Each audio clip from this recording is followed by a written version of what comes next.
Hello everybody, what is up?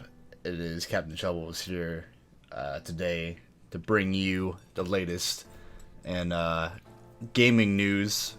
I figured I'd start a new series on this channel because keep up with a lot of gaming stuff, a lot of gaming news content, and I figured I'm gonna share my opinion on some of these.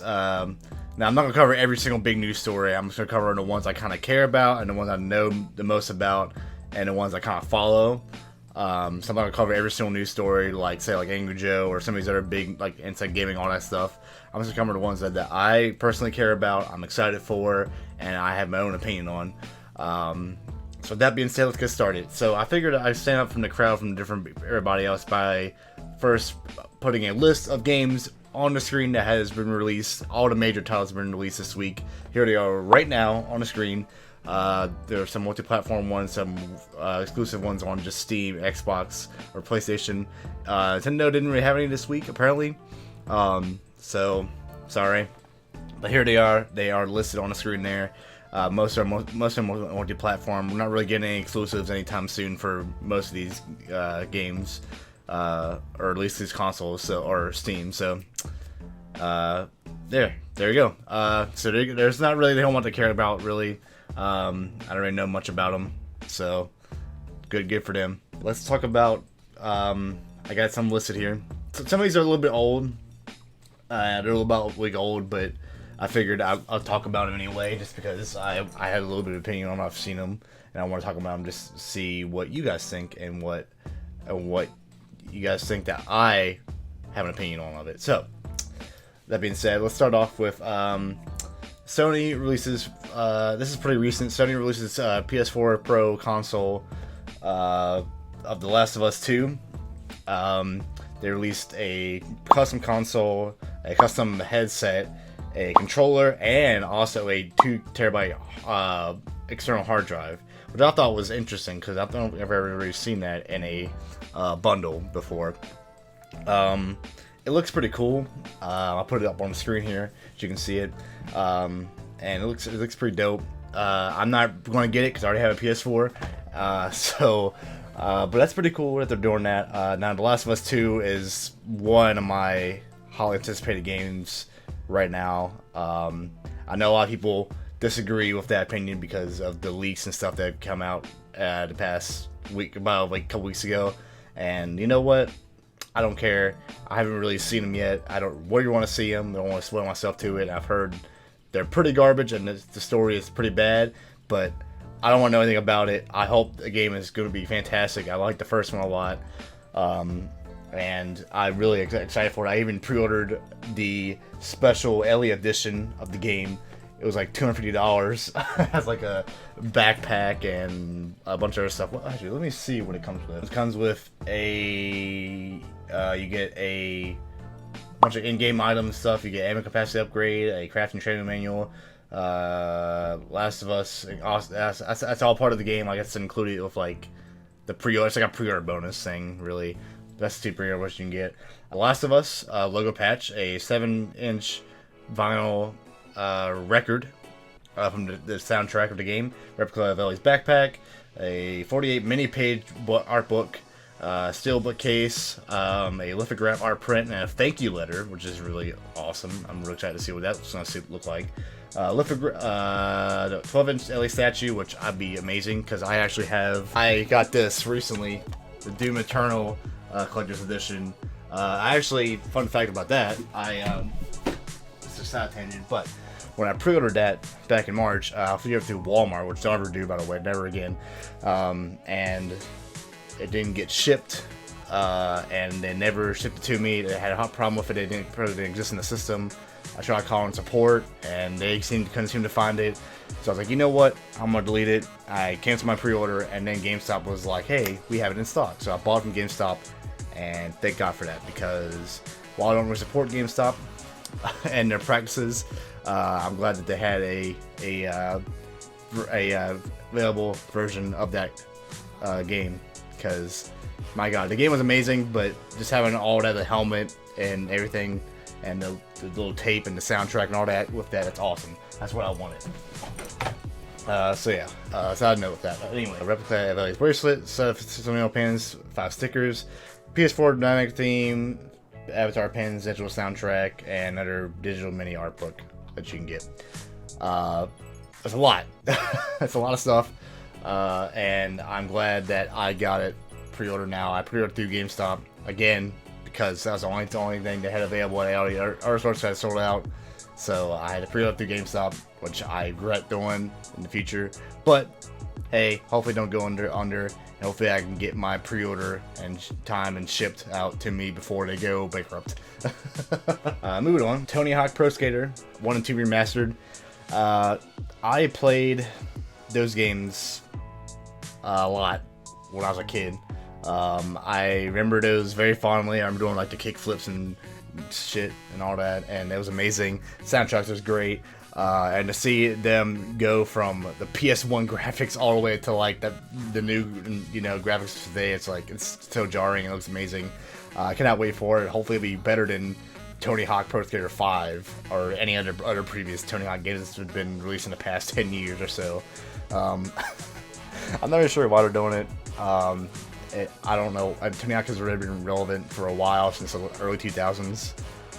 But hey, I mean, people like me, I'll buy it. I'll get it when it comes out. I want to relive those days. Actually, that wasn't really my first Tony Hawk game I played.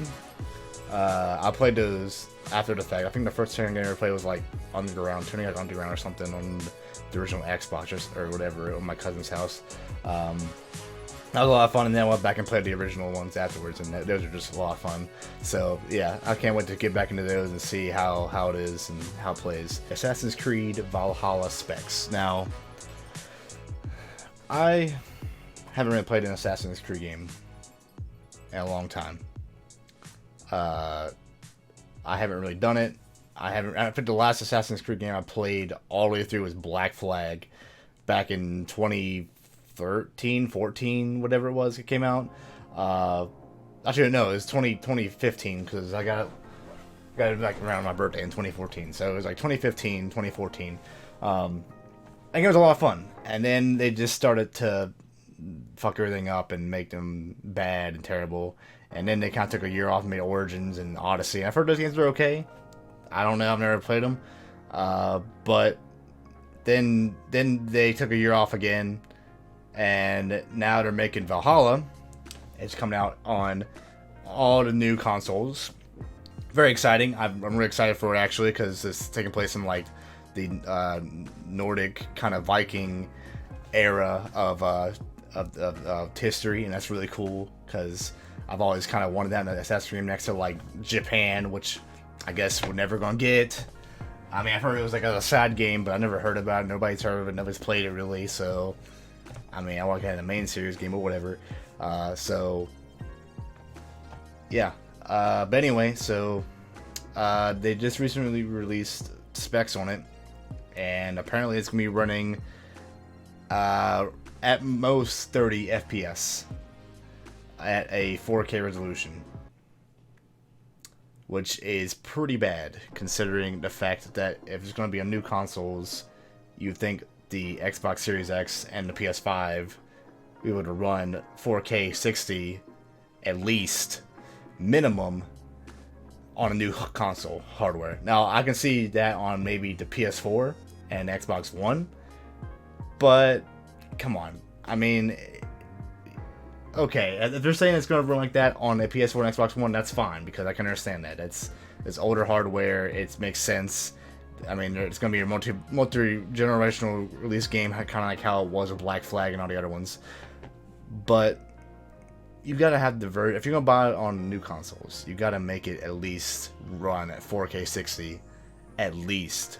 Because then what's the point of even buying it on the new consoles if it's just going to do that? Like, I mean, sure, it might look a little bit better and it might run a little bit smoother, but you're buying a new console to push the hardware that you already have currently. And if it can't do that with this game, as well as some of the other games coming out, it's going to be a problem. So, we'll see how that goes. We'll see. I don't really know much about that myself. I just know that Ubisoft had made a tweet about it saying that it would run at a steady 30 FPS, 30 FPS, 4K resolution on the new consoles as well as the old ones. So we'll see how it goes. Unreal 5 engine demo. Now this is really cool because this is where the technology can really show leaps and bounds with how far new consoles can go. They can go really far with this technology on Unreal 5 engine. Now, I'm not really the technical guy. I don't really care about graphics all that much, but it's still a pretty big deal in terms of like newer hardware and like pushing the boundaries of what games can do. So having this demo run on a PS5 is incredible. Now, I'm not saying that PCs can't already do this. Obviously, PCs can do more than what any console can ever do, including the new ones that are coming out. Being able to run a engine like this on a new console is incredible because it just looks amazing. Unreal Engine always has been one of those engines that's like pushed the boundaries of every generation of games ever. Like Engine 4, 3, 2, all those, like every time it comes out, it just pushes the boundaries even more. This is no exception. The lighting looks incredible. I mean, just the way like the physics and everything work in it, and like all like the models and stuff. They were saying like there was like one model, like one statue was like 30 million triangles alone, and like you go into the room and like there's like the same statue, but there's like 500 of them, and it's like the same detail. That's insane. Like if we can get that power on a console, I couldn't imagine what it would look like on a PC. But it's still pretty incredible that you can still get that same level of detail on a console for a way cheaper price if you don't have the money to get a PC, obviously. So I think that's really cool. Now, how many games are going to use that? How is it going to affect performance in terms of like, what games can run it, and if, and how hard it'll be to develop? I don't know. But it's still cool that Unreal is making an engine for people to use and to push games even further in terms of graphics and just a technological advancement. It won't come out till 2021, sadly, so it won't be at launch of the new consoles, but it'll be there. So hopefully we'll see some games use that kind of engine quality, and we'll see how it goes from there. And that kind of ends it here on the news story of gaming. It's not really in depth. It's a news story. It's kind of just like my personal opinions on it, and I'm doing this kind of late, so I probably am missing something, or I'm not really conveying my opinion very well. But I'm very tired, and I probably should have done this earlier in the day, but I didn't, because I just kind of came up with the idea just now in my head. I hope you guys liked it. I will see you guys hopefully next week in terms of gaming. And if you like what you see, feel free to check it out. Next week's episode on the Captain's Log Gaming news show. I think that's what I'm going to call it. It's the Captain's Log.